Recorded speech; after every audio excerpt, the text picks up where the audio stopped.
The lesson for me is, since this is her childhood, all of the things that are happening now, as obvious as it seems, and all of the things that I do and my wife does and grandma does, and all of our attitudes and our frustrations and the time that we're on our phone instead of talking to her, or all of that stuff is what's shaping her future. And it's shaping, more importantly, her inner voice. And when Saturday morning rolls around and we're sitting at the table and it's my daughter and me and we're coloring or she's coloring, if I'm there with her and I'm also coloring or I'm drawing a picture, that signals to her, hey, dad's here, dad's with me, dad is part of this experience, as opposed to same setup, she's sitting there coloring away and I'm sitting there and instead I'm on my phone. And she says, Dad, look at what I'm making. Look at this picture. And I say, oh, wow, cool. And I go back to my phone. All of the time that when she speaks to me or to mom or to grandma and I'm there and we're listening to her, we're giving her her voice. All of those moments are shaping her future, her shaping her inner voice, how she thinks of herself, how she thinks mom and dad think of her, and how she is going to relay that to other people and project that on to other people. And I want to make sure that at a minimum, I just don't do anything to mess it up. And I don't do anything overt to negatively impact that. And at best, I hope I can contribute to her having just a wonderful, wonderful childhood. Enjoy the moment because it'll never happen again. And I have a tiny little mini story with this. 4 or 5 years ago, my wife and I were at one of our good friends' houses, and there was a group of people around, and we were just kind of hanging out and having drinks and just kind of having a low-key night. And somebody had the idea of they connected their phone to, I don't know, an Alexa speaker or whatever, and they started playing a song, and then somebody else passed the phone around to somebody, and somebody else played a random song, and we just sort of did that kind of around the horn a couple of times. And we spent 3-4 hours doing that. Everybody was playing all these, random songs that meant something to them. And every time a song came on, everybody's like, oh, that's great. And whatever. So I remember that night, and I remember thinking this was such a fun time. And I remember being there and everybody's laughing, and I can kind of visualize it now. And that was one of the first times in a long time that I remember and said, okay, I'm just enjoying the moment. And I'm not thinking about anything else. I'm not going to try to recapture this down the road. I'm just enjoying the moment. But I missed so many moments that I could have enjoyed in my mid-20s when I lived in those different cities because I was so focused on something else as opposed to just enjoying that moment for what it is. And I think about kind of what a slap in the face that is to my friends that were with me and all the things that we were trying to do, and the idea of me kind of being there but not really being there is just, I think, is really disheartening as one of my friends to have to realize that, hey, Justin's kind of here but he's focused on something else or whatever. But the idea that once those moments are gone, they're never coming back. And as parents, you can attest to that, right? As you watch your kids get older, it's like, man, where did that time go? I think it's so important for us as adults to realize and have that lesson of enjoying the moment and be present in the moment. I'll never get back that feeling of sitting on a rooftop patio in downtown Chicago, overlooking the river on a beautiful spring day with my friends, drinking a beer and just no responsibility, right? It's Saturday, early afternoon. I don't even have to be back to work till Monday. I have no responsibility other than just living. Those moments are gone, and I was there, and I'm ordering, a Michelob Ultra because I'm so focused on the calories, and I'm eating a salad instead of just having a hamburger and enjoying myself, and then I'm going home and eating food because I'm starving. It's I just had such an imbalance with that. So I challenge anybody listening, whatever your situation is like that, wherever you are missing out on enjoying the moment, just take a beat and step back and recognize that lesson of once that moment is gone, it's over.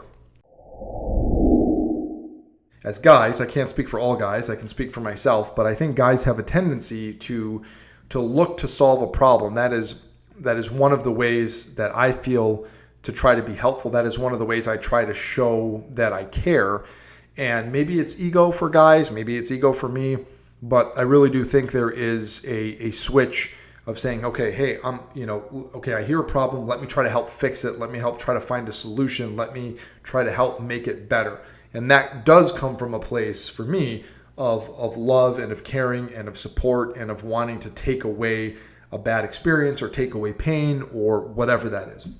But I think where I've missed the boat multiple times, and I think a lot of other guys have done the same thing, is it's not about us with that. When there's a problem that comes up, or when our spouses are talking to us about something, when my wife is talking to me about something, it's not because she needs me to solve it.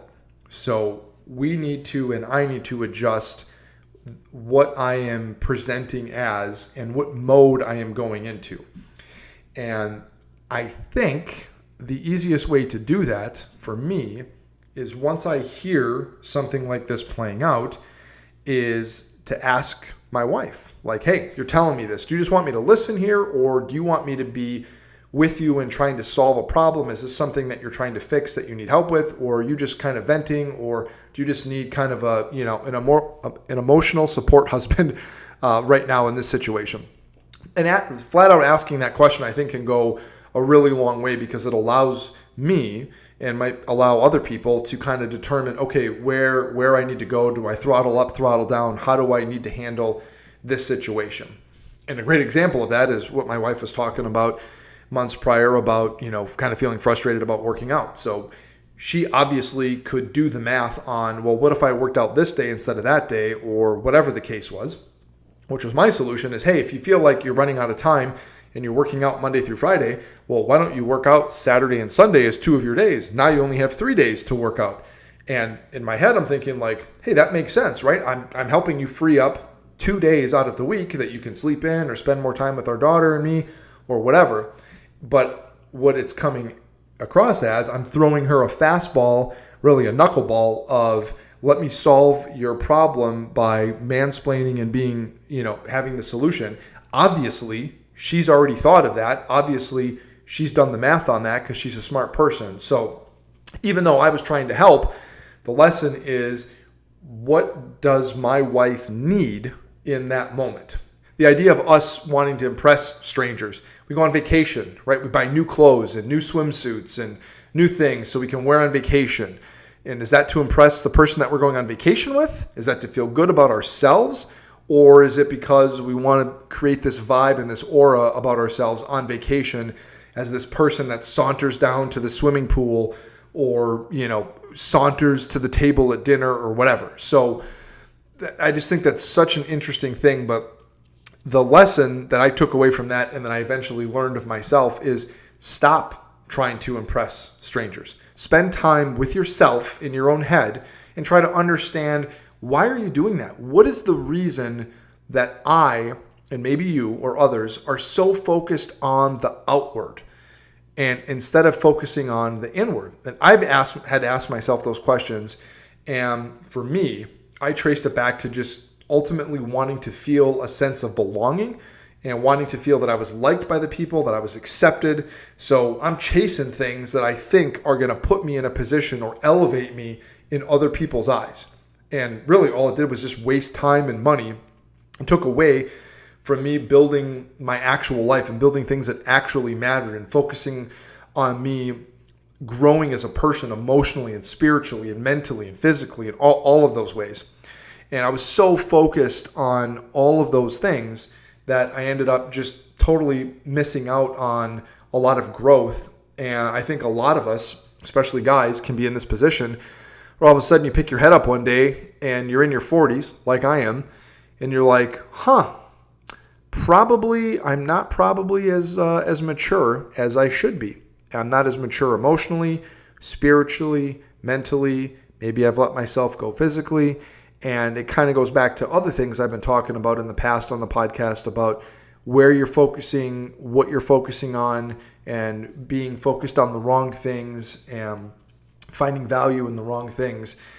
And for me, I've spent a lot of time in the past trying to impress strangers, and all it did was negatively impact me actually being able to impress strangers because I've become a better person. So I've been so focused as posing and trying to focus and pretend that I was a better person or a cool person or had money or whatever, that I was spending all my time doing that instead of actually just putting in the effort to be those things legitimately, because those things would actually add real value. Being a better person, being a smarter person, being more emotionally developed, all of those things. And instead, I'm trying to pretend that I've got all that stuff, pretend that I've got my act together. All right, so I gave you 3 little mini stories about a person, a place, and a thing that kind of made me realize the lesson of today's episode, and that is, it is time to prune the tree. And as you get older, I think a really valuable lesson you learn is you start to identify sometimes things that you do want in your life, whether that's people or a company you work for or whatever you have around the house. But I think something that is easier, that's kind of you stumble upon a little bit faster when you're an adult, is you start to realize, oh, this is something I do not want. And I don't want any part of this, and I don't want this in my life, and I'm good without it, and all of that. And for me, the example that I gave about the person that was being rude to the server that was helping us at the golf course, that kind of a person, that is not anybody that I want to be around with and have anything to do with. Now, I will say, hey, don't judge anybody by their worst day, and you would probably not want to judge anybody at all. However, if you see someone's behavior, you can pretty quickly identify that's kind of not what I want to do. That's certainly not the behavior I want to display. That's certainly not the behavior I want my wife and daughter to see, or I want them to be around when my daughter gets older and dates. I don't want her dating guys that have that kind of an attitude.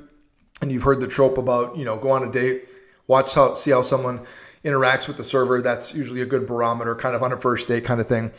But being around people that are rude like that for no reason, or have a sense of entitlement, or in that way, that just really chaps my ass. And that was a pretty quick identifier. I've seen that over several years. As you get older, you start to see people and you're like, yeah, that's not for me. And also, as a bonus, I love the people that who go out of their way to tell you that they hate drama. They are so anti-drama. Of course, guess what? Those people have nothing but drama in their life. Just oceans of drama all in their life every day. The place that I gave you the story of, the little bar, UFC night with a cover charge, and we got thrown out by bouncers. First time that's ever happened to me in my entire life. That is another example of pruning the tree. Like, that kind of a situation is not something I want to be a part of. I don't want to have to. Number one, I don't do bars where you have to pay a cover. I really struggle with paying you money so I can go inside and pay you more money for usually poor service. So I struggle with that. But just the whole concept, like, say it out loud. Over 40 adults, double date, going to a bar with a cover, UFC night, super busy, lots of bros being bros. Saying it out loud doesn't sound like a great night. Now, I'd much rather go down the street to a little wine bar or a little speakeasy or someplace like that. Sit, you can talk, you can hang out and have a drink or two and then be on your way.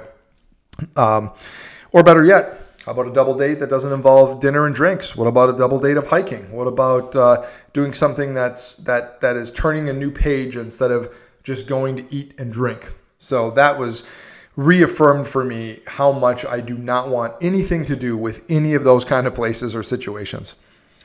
And the third thing, being the cigar smoker, right? I've never smoked at all. Cigars would be intermittent at best, and I was almost getting to the point where it was like 1 or 2 a week, and thinking, man, that's a lot of cigars for someone my age. That's a lot of tobacco. That's a lot of bourbon and wine that's along with it. And is that really what I want to be doing as I go forward here with the rest of my life? Is that what I want around me?